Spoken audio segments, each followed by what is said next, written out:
And now I'd like to more formally introduce our speaker, Christine Cleere. As I've mentioned, Christine is a member of our Aquarius 7 committee, and she does a sterling job of managing the lion's share of all the technical matters, such as the website, the YouTube channel, Zoom, and so on. She's a very busy person, and I'm delighted that she's found time to speak to us tonight. Christine has had a lifetime interest in the esoteric and the mysterious. As well as being an astrologer, she's an animist, a shamanic practitioner, teacher, celebrant, ritualist, and druid. She trained in astrology with the CPA with MISPA and Chris Brennan's astrology school. And she holds courses and workshops in the Celtic mysteries and shamanic practice through the ancient myths of the islands of Britain and Ireland. Christine is a qualified funeral celebrant and studied magical and shamanic consciousness at the University of Sussex. So I'm delighted to officially welcome you, Christine, to talk about the astrology of two fascinating musical icons, Leonard Cohen and Bob Marley, in your talk entitled Exodus and Hallelujah. So thank you. Over to you. Thank you, Gillian. Lovely introduction there.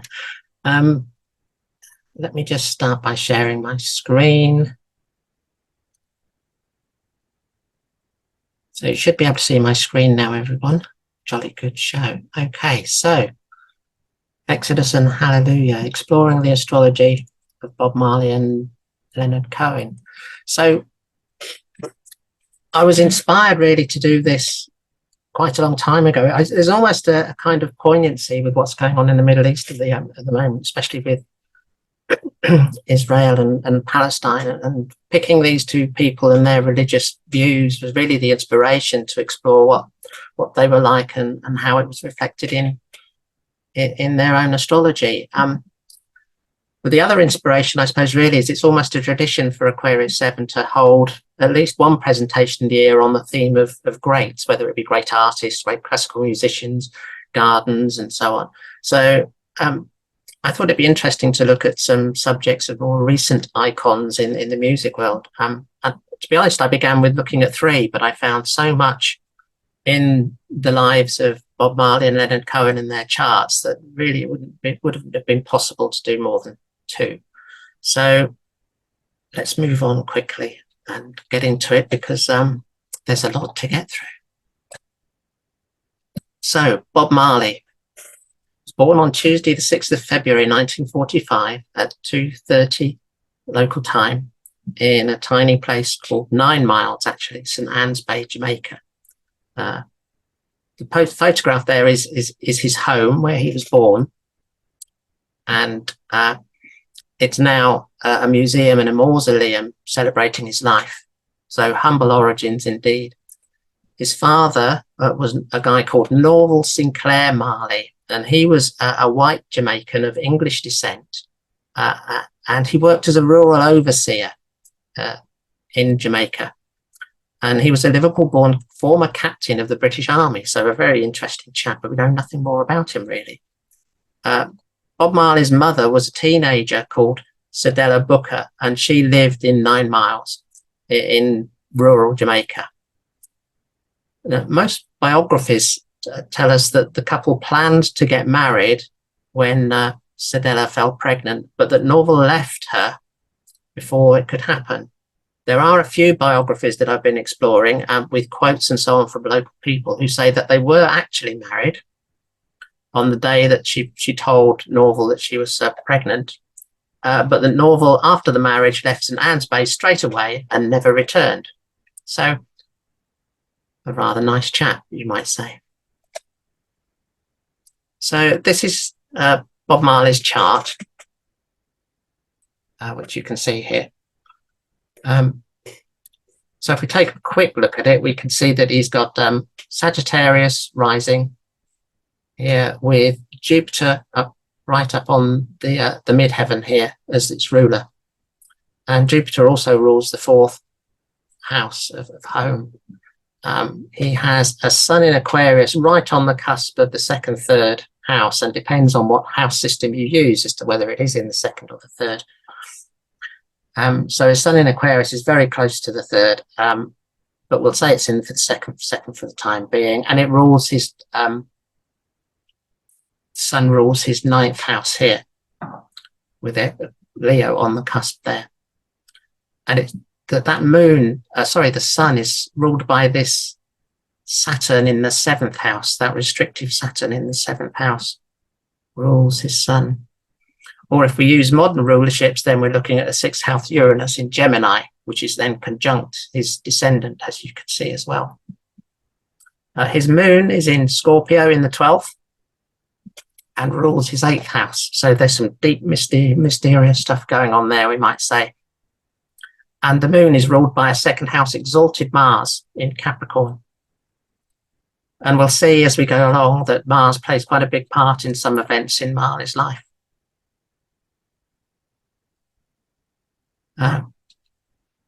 So Marley's chart is a night chart. If you looked at it from a traditional point of view, you have by sect, it's a night chart because the sun is below the horizon. So it's out of sect, and it's also, in traditional astrology, it's in its detriment because it's in the sign opposite the sign that it rules.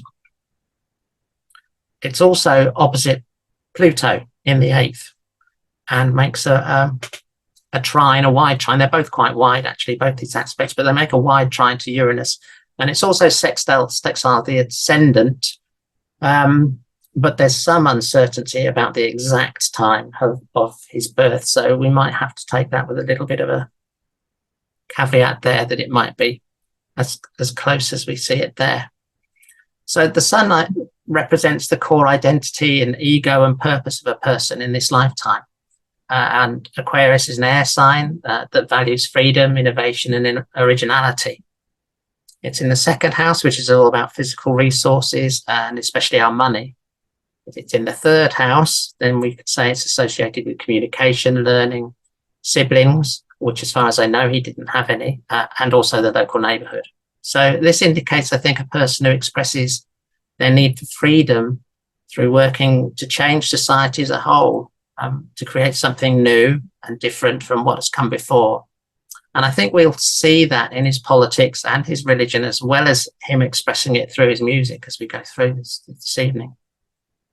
I think this is someone who has a kind of a unique and unconventional way of thinking and expressing themselves. It breaks up traditions here, but there's also a deep unpredictability with that Pluto in the 8th house opposing his sun. So he may have had a strong calling and interest in the esoteric and the occult, and we'll see that through his grandfather as well, as I talk about later on. His grandfather was known as a wise or a cunning man. He did have a specific term that I don't know, but he used herbs and potions and so on, and he prophesied to help those who are ill, injured, or struggling in the local community. That Pluto there represents transformation, power, and there's an intensity there with it in Leo opposite the sun.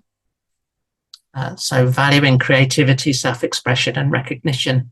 And it's also a house associated with death, rebirth, sexuality, shared resources, and a karmic quality, I think, as well, to the 8th house. Karma owed and owing. So this is someone we expect to have a deep and passionate nature, as well as a desire maybe to control and influence others along the way. And with Pluto, again, we could probably expect there to be profound changes and crises in their lives, especially perhaps related to finances, sexuality, and psychological issues. With the ascendant in Sagittarius, there are no planets in the first house, so we have to look at that Jupiter up on the ascendant there. It emphasizes, this is really a driving desire for life there, for who we are, for our soul song, if you like. Jupiter is in its detriment. Marley does have a lot of planets that don't do well. If you look at traditional rulerships and so on. So it's interesting, really, that maybe these were kind of motivating him along the way as opposed to harming him. They were a driving force to make him something and someone. So I think this is someone who had a strong sense of purpose and a real desire to achieve excellence, and maybe almost an inbuilt positivity that no matter what was going on in his life, he deserved to be someone who was successful. It's in Virgo, so there's a strong sense of purpose and a desire for excellence that's not only optimistic, generous and adventurous, with it being Jupiter, but it's probably going to be very practical, diligent and analytical as well. And I think this is someone who wanted to have a high reputation and high sense of status within their own community and society.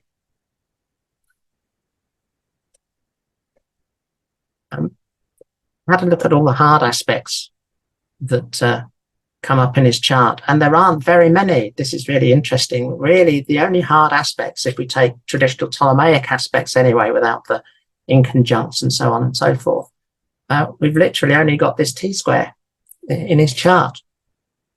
And it's a very powerful T-square, though, because you have at the top of the chart, you've got Jupiter, Chiron and Neptune all squaring his Saturn, and then you have Venus down in the 4th house in Aries, opposing those 3 planets in the 10th house and squaring that Saturn again.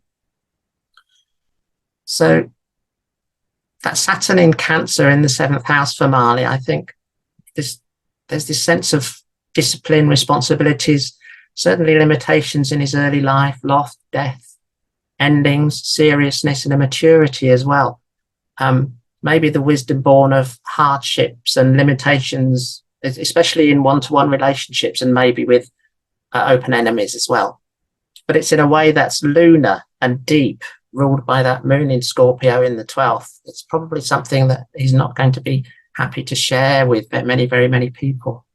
You'd say one-to-one relationships are likely to have been maybe lacking in emotional warmth and internal lack of security. I'm not sure that's strictly true. I think there may be an overcompensation here, almost, to find love and affection, especially as that 7th house is also ruled by Mercury with Gemini on the cusp. It's ruled by Mercury down in Aquarius as well, in the 2nd house again. So I think there's also that that Venus down in the 4th house in Aries. There's a real strong need for independence shown there as well. In love and in the home, and in relationships and with people in the home. The roots of who he is and where he is, there's a driven sense from Venus in Aries. Perhaps an early need to stand on one's own 2 feet in relationship to the home.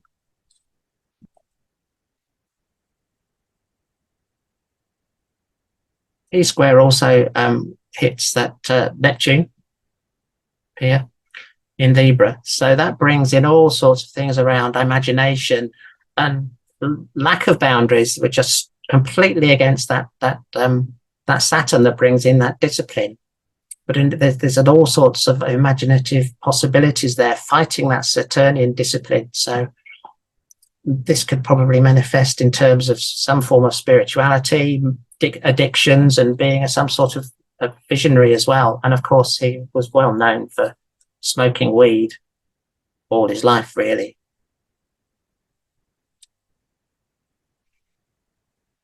I want to look at, in terms of parents, I think the parents was something that was really, really important to how he went through his life. And I think his father leaving, or barely being in his life, they met once in their entire life, and in the tradition of astrology that I was taught, traditional astrology, then the parents are represented, the father's represented by the sun in the day and Saturn by night, and the mother is represented by Venus in the day and the moon by night. So we have a Saturn and moon rule, or representation of father and mother.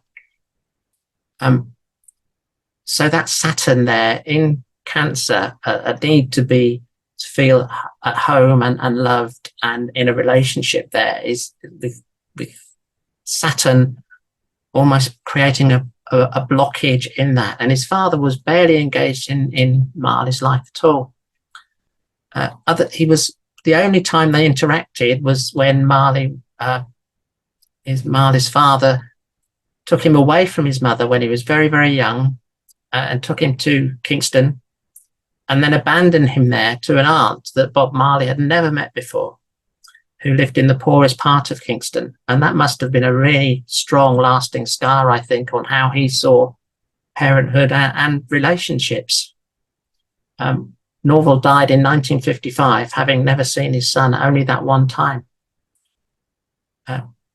Marley grew up in a poor rural environment, and he was exposed to those folk music and mysticisms of his maternal grandfather that we talked about. And his grandfather was a farmer and a bush doctor, and a mystic.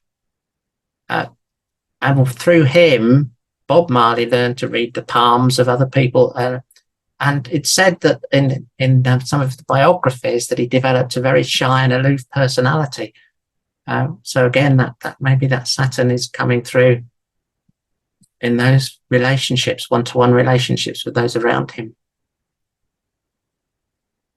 It's really interesting that it's purely by chance that Bob Marley ever was returned back to his home when a neighbour of Bob Marley's mother was in Kingston, and by chance found Bob Marley walking around the what they called the government yards. These were government subsidised tenements where people lived, and she bumped into Bob Marley completely by chance, and she then took him home to his mother because basically Bob Marley had been abandoned in the slums in Kingston.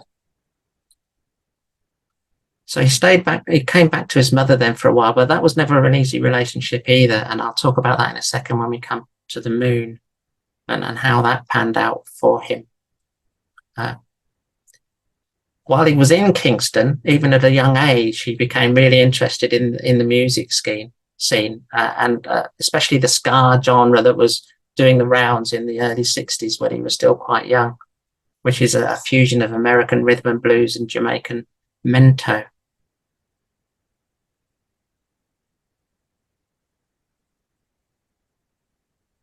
So looking at that square, just that Neptune and Jupiter square Saturn there's this sign of realism and optimism, battling against restriction and discipline and so on. And so there needs to be some real discipline to a testing of his faith to make sure that he came through those things. A conflict between dreams and reality.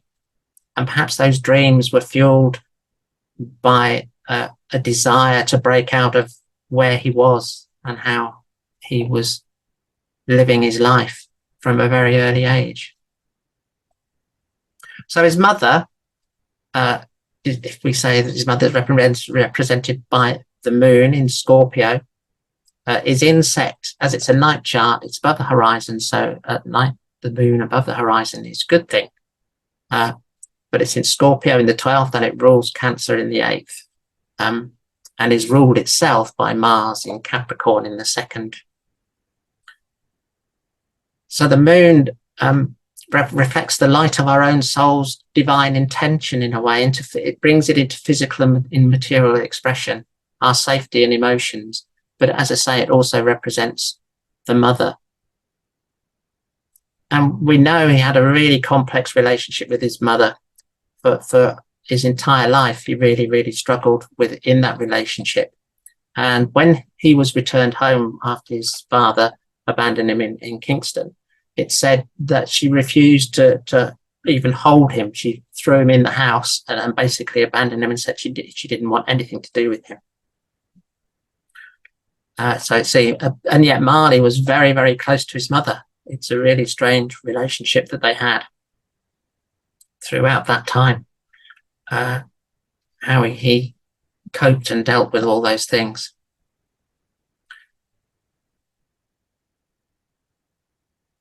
So if you look at these are all we've spoken about this opposition here, but you can see all these flowing aspects. We have minor grand trine here.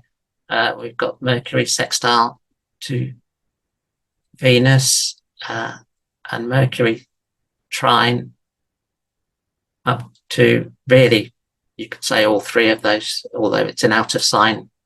It's an out of sign trine with Jupiter. But there's an awful lot of imagination going on within this grand trine here. It's fascinating.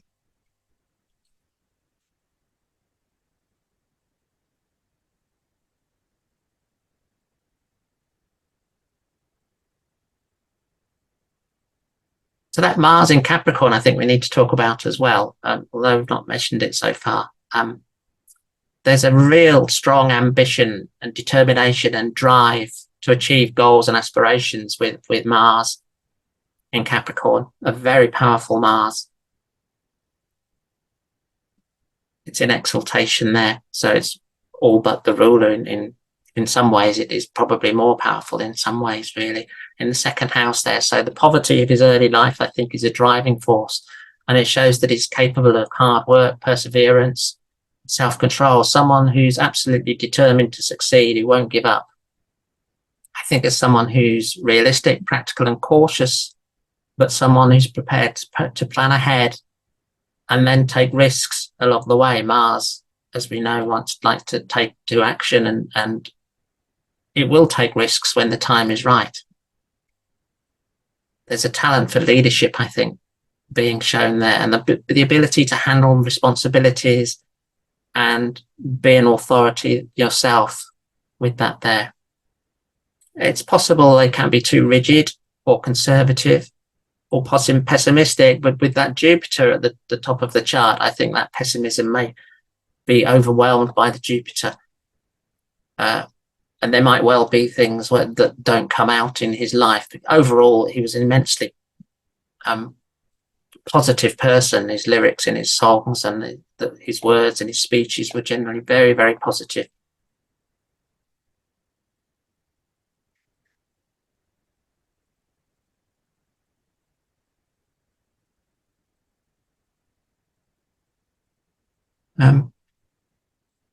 That Jupiter-Venus opposition, I'm not going to talk too much about it anymore, but it just makes me think that enthusiasm and confidence that we tend to see may be tempered by a sense of humbleness and modesty, as well as looking for new channels and opportunities, new challenges, new opportunities to grow, and a strong sense, I think, of ethics and morality here, a desire to make positive differences in the world, and to find a way in his life that allowed him to express his creativity, his wisdom and generosity in a way that helped society as a whole.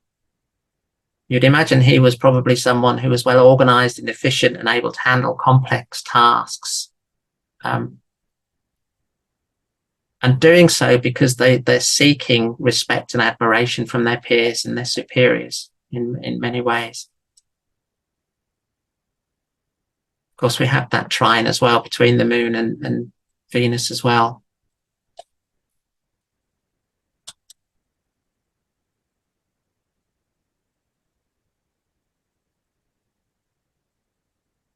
I think the natal Mercury in Aquarius, Uranus in Gemini, and Neptune in Libra grand trine, this can indicate someone who has special talent for communication and innovation and creativity. And again, you've got all these beautiful trines, sextiles and so on in his chart. It's almost as if everything was flowing, or despite his humble origins, things flowed.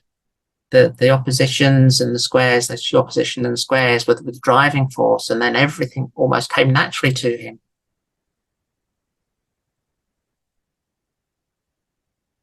There's no sense really of confusion about who he is. He knows who he is. He knows where he wants to go, and he's prepared to put the work in to make sure that he gets there. It's almost like a destiny, maybe. It's quite a strong word to use, but I think he might have had this sense of being destined to be someone who was recognized maybe not worldwide, but within his own community for certain.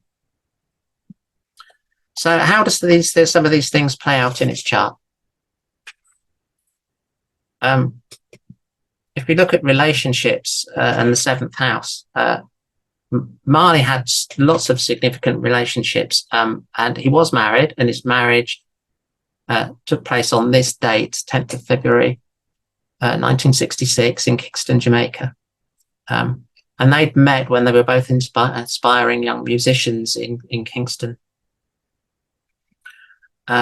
Rita Marley became one of well, at this point she was in the group called the Soulettes, but she was later a singer of the I3s, which were the backing vocalists of Bob Marley and the Wailers. So his wife worked with him professionally as well as being a partner, and she stayed with him throughout all of his affairs and his problems and his issues with many affairs that he had. And when he died, she actually said that she still felt him beside her, and that as far as she was concerned, they were still married and would remain married forever, really. And if you look here, you've got this Pluto-Uranus conjunction on the top here, conjunct his midheaven. Jupiter square his natal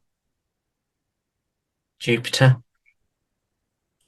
Across here, the transiting Sun is conjunct Mercury in the transits, and is conjunct his natal Sun by just a few degrees. And you've got Pisces Saturn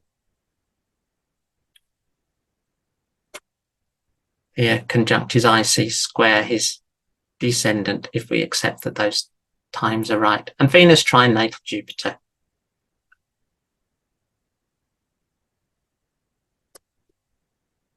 Where's Venus? Here it is. Venus trine natal Jupiter here, across here.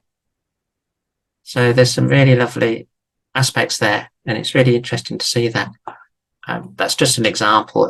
He had lots of other lifelong close one-to-one partnerships through his entire life, some of which ended suddenly and sometimes acrimoniously, but he was really close to an awful lot of people. I don't have time, sadly, to go through all of them. This is a secondary progression chart for the middle of June 1963. This is really when things started to take off for him musically. We've gone back a few years here. He'd left school. He trained as a welder, but by now he's really not bothered about that. He's concentrating on his music. He's moved back to Trench Town in West Kingston. And again, he's living in a government yard, government tenement. And we can see here at this point in time, progressed moon here is making all sorts of aspects. It opposes, in terms of progression, it opposes progressed Mars. It's conjunct. It's Pluto. It's sextile Uranus. Progressed Mars opposes progressed Pluto as well. We've got progressed Mercury trine progressed Saturn, and we've got the progressed Sun quincunx progressed Neptune as well. So all these things are going on throughout 63. So the moon will move quite quickly, I understand that, but I just chose a random date in the middle there, and there's an awful lot going on in its progressions. I don't have exact dates for lots of these things, so I had to look at some progressions there. So Marley really started his career in 63 when he formed a vocal group called The Teenagers with Peter Tosh and Bunny Wailer. And in late 64, they recorded their first single as the Wailers called Simmer Down. And then 65, they released their first debut album called The Wailing Wailers in 65.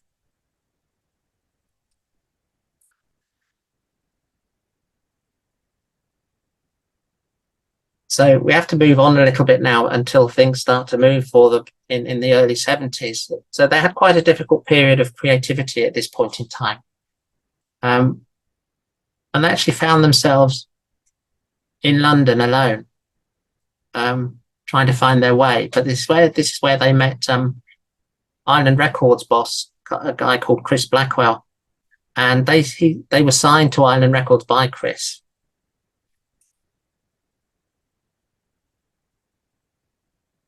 And their debut release was an album called Catch a Fire, which this is the cover of here, which doesn't really show. It's an iconic thing. I don't know if you're going to be able to see this. This is my copy.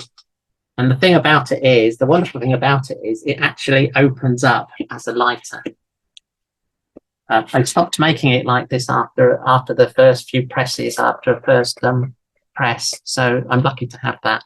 It's worth a lot of money. The later ones were just literally what you see on the screen here, that just opened as a normal screen. So this is the chart for the Catch a Fire release here.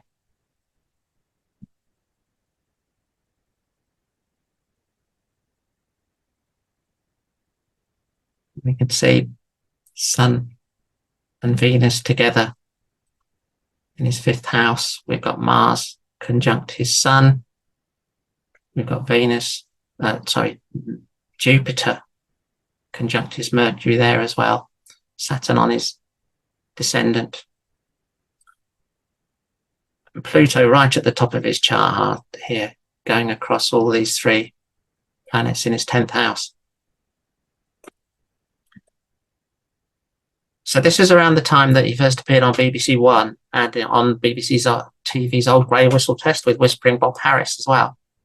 So this was quite a big opportunity for them. And in November 73, they released their 2nd album called Burning. How are we doing? And then in 74, Eric Clapton reached #1 with his version of I Shot the Sheriff, which was written by Bob Marley. In October 74, Natty Dread was released.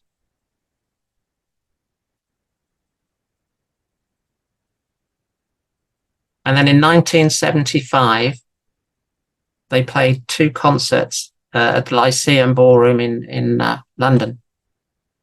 And one of those concerts was recorded. This is the chart for that concert. And from that concert, they released a live version of No Woman, No Cry. And this is the one that really brought him to the attention of the public, and the British public in particular, and made a huge impact on what was happening on his career.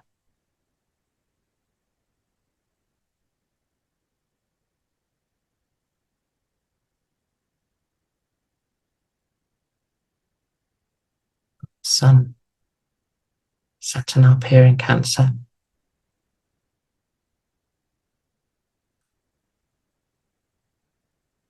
Specs across here. So moving on quickly. Religions and politics played a huge part in his life. He was involved from the Rastafari music from a movement from a very early age. And Rastafari is based on the belief that Haile Selassie, the former emperor of Ethiopia, is a living god, or was a living god at that point, and was the messiah of the black race. And Marley adopted that very early on in his life. And politics played a really important role in his life.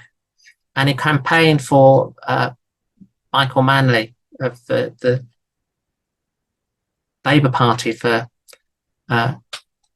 Jamaica, and was actually the victim of political violence when there was an attempted assassination on him. And this is, we know the time because it was in a police report, and this is the moment that the assassination attempt happened. And you can see, I'm not quite sure what you make of Venus being conjunct his Mars, but it was. We've got Mars conjunct in the sky. We've got Mars conjunct the Sun and Neptune on his ascendant here in particular. I'm really struck by these Mars elements here. He survived the assassination attempt, obviously. He was hit in the arm and the head. None of them died, but a lot of his entourage were killed, were injured. Sorry, they weren't killed. Some people said that it was the reason for it was to prevent him from giving a concert. And this is the concert, because the concert was in support of Manley. But he decided he'd go ahead anyway, no matter what. And you can see here that Mars' sun in Sagittarius is right on his ascendant at the time.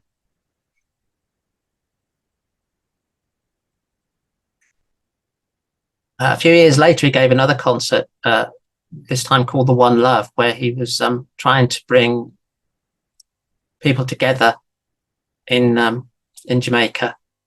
And we have the exact time of the concert starting. It was held on the 22nd of April, 78 in the National Stadium. And it brought together gang leaders, party officials, and many other reggae stars along the way in an attempt to bring about peace and reconciliation. It didn't really work, but you can see here transiting Mars again. This time is opposite Mercury. You've got transiting Sun, is square Mercury, and Jupiter is conjunct Saturn here in the 7th house, amongst other things. But he was someone who always decided what he was going to do and how he was going to do it. So this is the chart for Exodus. In 74, the band changed. People left and other people came in. Marley conceived Exodus as an album back in 76, when there was all these problems with Jamaican politics. But he actually hadn't written anything when he decided to make the album. But he was so confident he could create a track that was worth doing and an album that was worth doing, that he started recording it in Jamaica. But after the assassination attempt, he moved to England, to London, and he finished production of the album in London.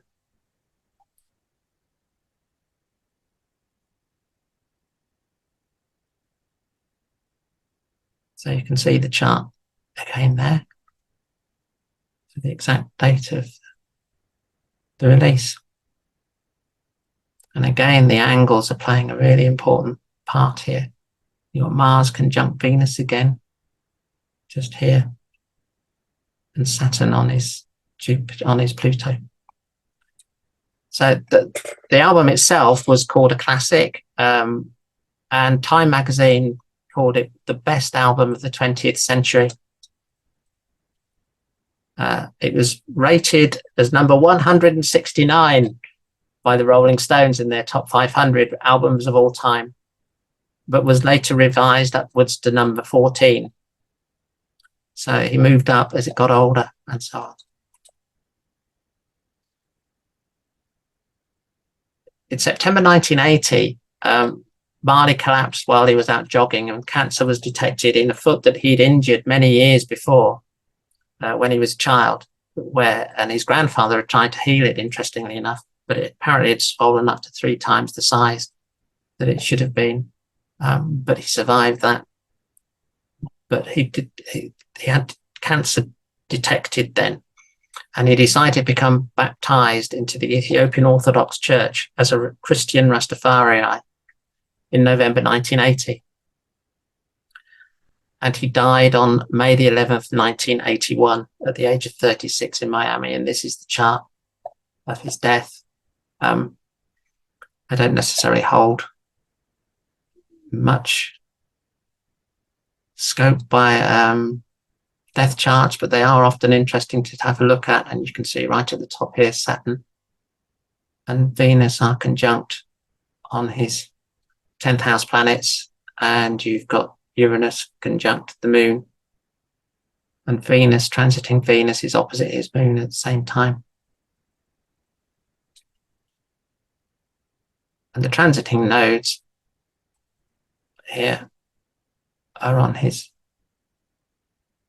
natal Pluto, while transiting Pluto is square his nodes. Sorry, transiting Pluto square is Mars here across here. So Marley, that's an incredibly short summary of his life. His legacy lives on through his music, his family, his influence goes beyond his music in so many ways, and it's seen across many artists and genres and cultures who've been inspired by his messages and his spirits. So he was more than just a singer. He was a visionary and a prophet, a rebel and a leader, a healer and a legend. And he used his voice to speak for the voiceless, to challenge the powerful, to uplift the downtrodden, and to unite the divided.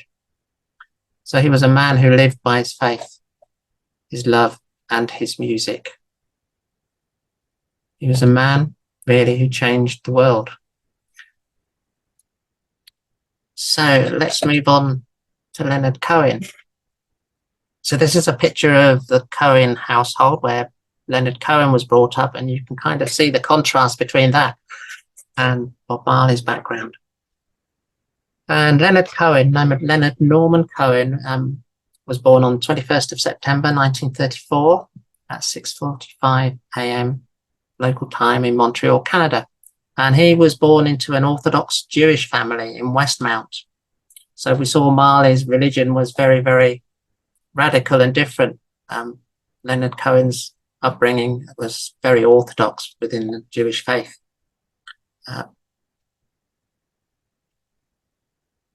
Cohen's father was a clothing manufacturer who died when Leonard was 9 years old. So again, not very old. But Leonard inherited his father's love of books and poetry and began writing at a very early age. And he began pursuing a career as a poet in the 50s and the 60s, while he lived in Montreal, London, Paris, and particularly the Greek island of Hydra. So let's have a quick look at his chart. Virgo ascended this time, just about, ruled by first house Mercury in Libra. And Mercury also rules the 10th house with Gemini on the cusp there. The Sun is right on the ascendant here. So is it a day chart? Is it a night chart? Depends how accurate how much significance you put into that, but it's right on the ascendant. So the answer is I don't really know without spending an awful lot longer looking at his chart and his life. We have 3 planets in Virgo in the 12th house here, which in Hellenistic astrology, we would say was in the 1st house. I personally find whole sign houses don't work for me, despite having learned Chris Brennan. He'd probably shoot me, but nonetheless, I think quadrant houses work better. He's got the moon in Pisces on the cusp of the 5th, 6th, which is ruled by Jupiter in Libra on the cusp of the 1st, 2nd here. So we've got planets really quite close to all the different cusps here.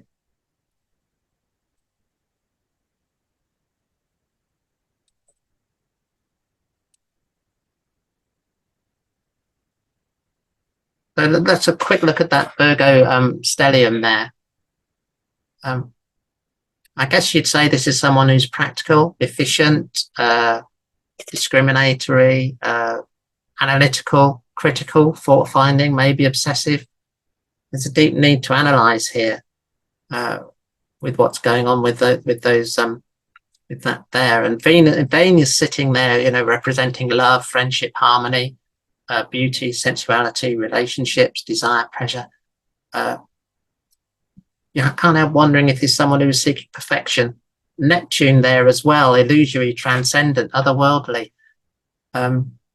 romantic, oceanic, all those sorts of words, in very analytical Virgo. And with its ruler Mercury in Libra, representing a need to express beauty through relationships. Is this someone here who was constantly seeking something that was impossible? Is this someone who was seeking the unattainable perfection of relationship with all that is?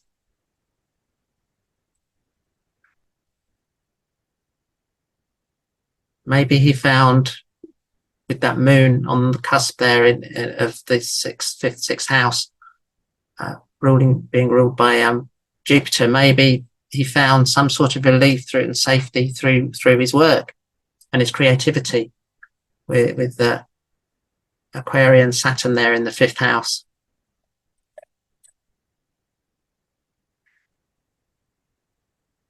Again, we find a T-square in his chart there between 3 slow-moving planets, particularly this is very, very generational. We know Uranus and Pluto. Well, there's going to be lots and lots of people with that. There's still going to be lots of people with that square there to Jupiter. But it's interesting to me. And I think it's brought into the collective because we have this relationship here between the moon in Pisces and Uranus in Taurus here being sextile. They kind of bring that sensitivity, and all of these outer planets here are kind of linked through to his moon, and his moon being opposite Neptune and Venus, that sensitivity comes through, that he's kind of tapping into the zeitgeist of the time, the zeitgeist of the moment. This is someone who probably swims in a different dimension and direction to most of us, and maybe seeks safety through service to something that's unknown and unknowable, constantly seeking perfection through intuitive, imaginative and moody ways of being and communication.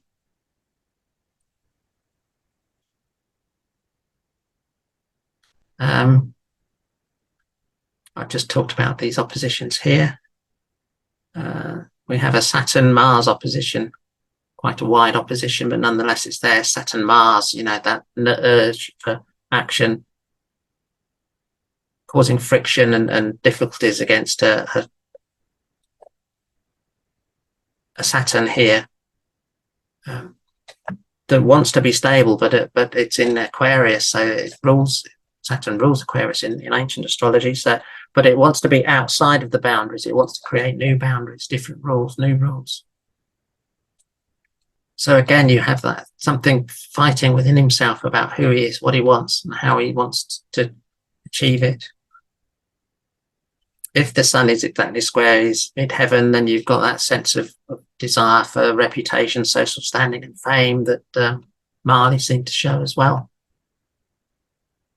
These are the flowing aspects. I'm not going to dwell too long on these.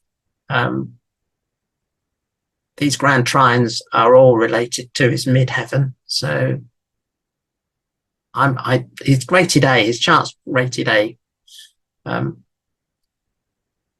So maybe they're right, maybe they're wrong, I don't know. But it's just worth noting that, again, you've got these free-flowing aspects here that seem to enable people like this to grow and become well known in the consciousness of other people. And you've got a minor grand trine, all again with the Uranus moon and up to the midheaven.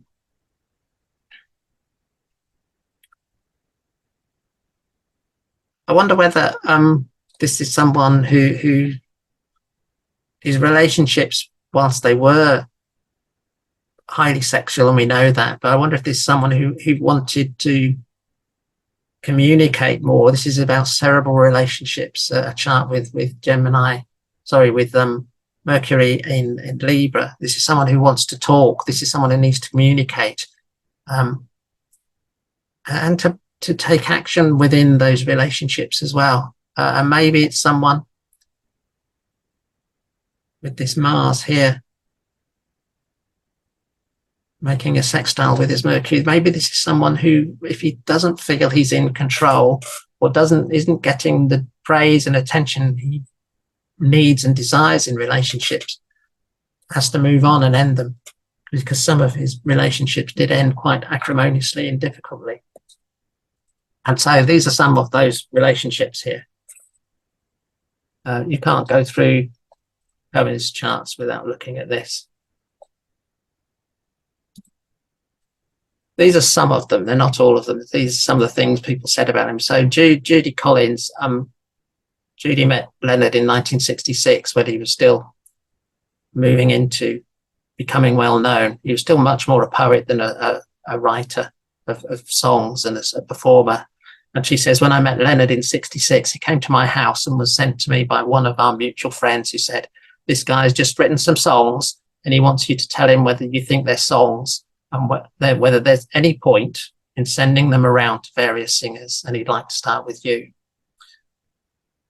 And Judy says, when he came to me, he sang a few songs to me, and of course I started recording him right away and actually launched his career.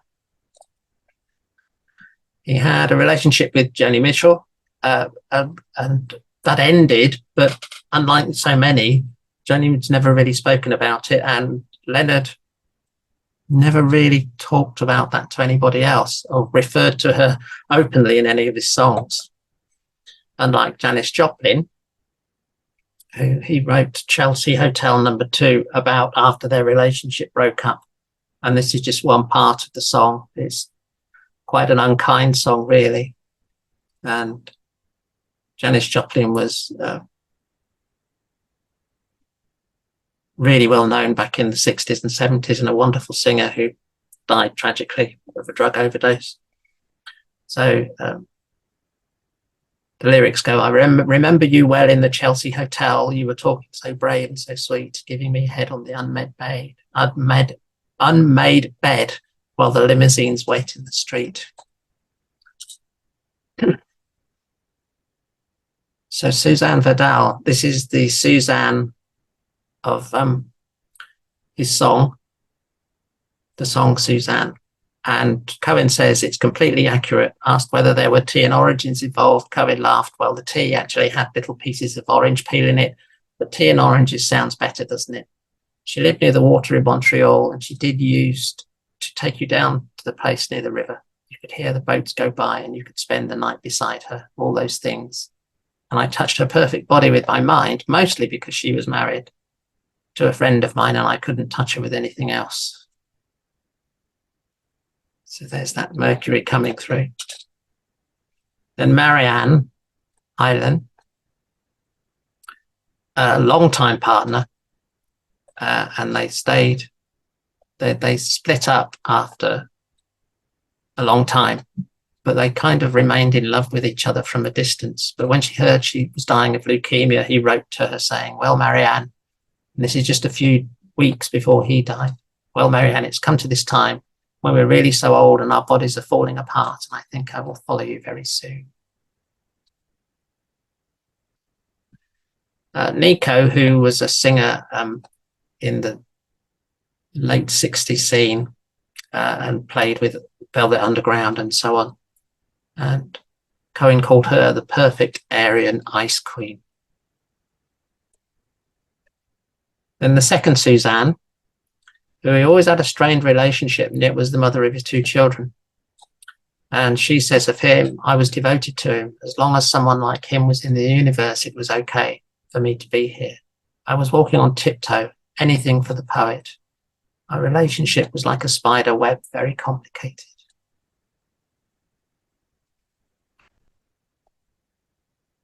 So his early music career really kicked off in the mid-60s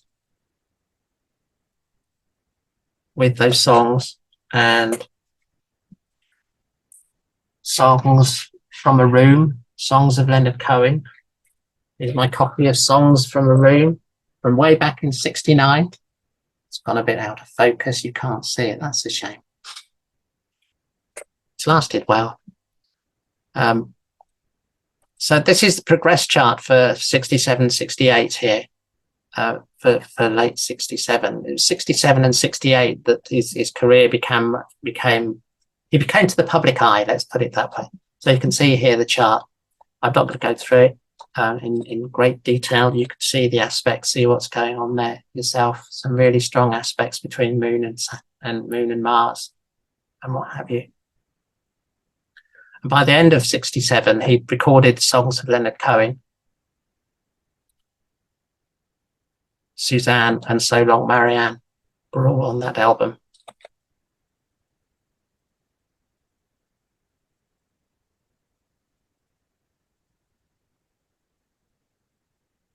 This is the Songs of Leonard Cohen release chart,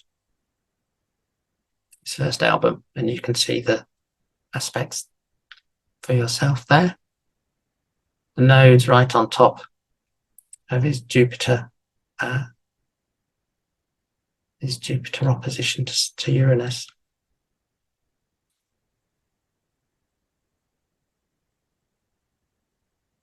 And that's the exact time of the release, that one. So Song from a Room was followed by Songs of Love and Hate. And this is the time in 1972 when he when he got together with Susan Elrod. And his son, Adam Cohen, was born in September the 18th, 1972. 1974, their daughter, Lorca, was married, and she's now, or was, married to Rufus Wainwright. This is the release date of Songs from a Room. I'll leave it for you to peruse. I'm conscious of time plowing on.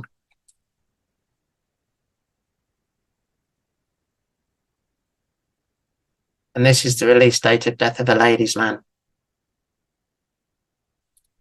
So we need to talk about Hallelujah. These are the words to Hallelujah. I'm sorry if you can't read it very well. It's not easy to see. So Hallelujah has an incredibly complicated story. It was first released on the 11th of December 1984 on his album called Various Positions, and the song failed miserably, as did the album.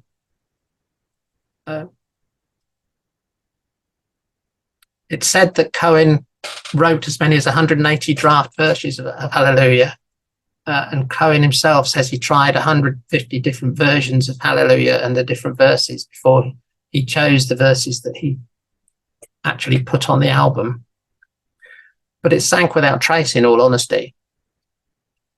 And it's only later when Cohen was playing in a New York club and the singer John Cale heard him singing it and asked Leonard Cohen to share the lyrics with him, that Cohen then sent Cale the entire 150 or 180 verses. Cale then came up with his own version, which was much more popular, but again really didn't become a hit. And its only existing recording was on a demonstration tribute album released by a French magazine that was then picked up by, or a copy was bought by a lady called Mary Gilbert, who was putting up a fellow called Jeff Buckley at the time, who then heard the album, and Jeff Buckley then went on to record it. Then poor Buckley died when he drowned in the Mississippi River on the 29th of May 1997. Another chart that would be interesting to look at. And it was kind of forgotten. It was doing okay until Cale's version featured in the movie Shrek. And then finally, Jeff Buckley's version was released as a single on the 22nd of May 2007. There's the 2007 release date against Leonard Cohen's. So this is Jeff Buckley's version against Leonard Cohen's chart. And then the song went absolutely global. Everybody wanted to record it. And on the 21st of December 2008, Jeff Buckley's version was #1 in the UK, and Alexandra Burke's version was #2. No, it's the other way around. Alexandra Burke was #1, Jeff Buckley was #2. So this song was #1 and #2 in the charts, having failed miserably for years and years and years. And since then, there are probably 300 or more versions of Hallelujah by all sorts of artists. He joined a Buddhist monastery on the 9th of August 1996 and was officially ordained by Zen master Koizan Joshu Sasaki. But he said he wasn't really, he was struggling with addiction problems and lack of motivation and wasn't able really to manifest his creativity. But while he was in in there, he wrote, you can't see this because I can see it's out of focus, he wrote the Book of Longing, where many of his later songs came from. And he said of his then experience, his Buddhist adventure, which he left in 1999, that the experience had enriched his Jewish faith and his artistic expression, but that he didn't consider himself a Zen Buddhist anymore, even though he was ordained. In 2001, he released 10 new songs, which is a wonderful album, one of my favorite albums. And that's the chart for that. But then in 2005, and this is a chart for June 2005, I don't have exact dates, he found out that his long-term manager had been stealing his money and that he was broke. He sued former manager Kelly Lynch, accusing her of taking $5 million. The court, he won, but he never received any money because she had no money apparently left. So he had to go touring again, which he did from 2007. The Hallelujah story unfolded, and he returned to touring and went around the world. And I don't think he was that happy about it. He had to do it, and he kind of grew to like it, I think. And following it, there were strings of tours there, and he released 3 albums in his final few years. Old Ideas in the 31st of January 2012, Popular Problems in 2014, and You Want It Darker on the 21st of October 2016, which this is the chart of.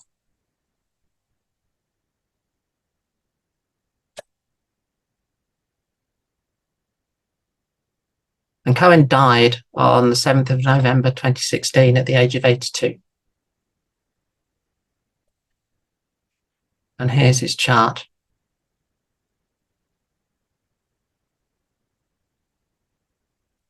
It said he died early in the morning, so I've set this for just past midnight. We can't know exactly when. It was overnight. It said he died of leukemia, but he fell, and that the fall was his ultimate death, the reason for his death. So an absolutely remarkable man.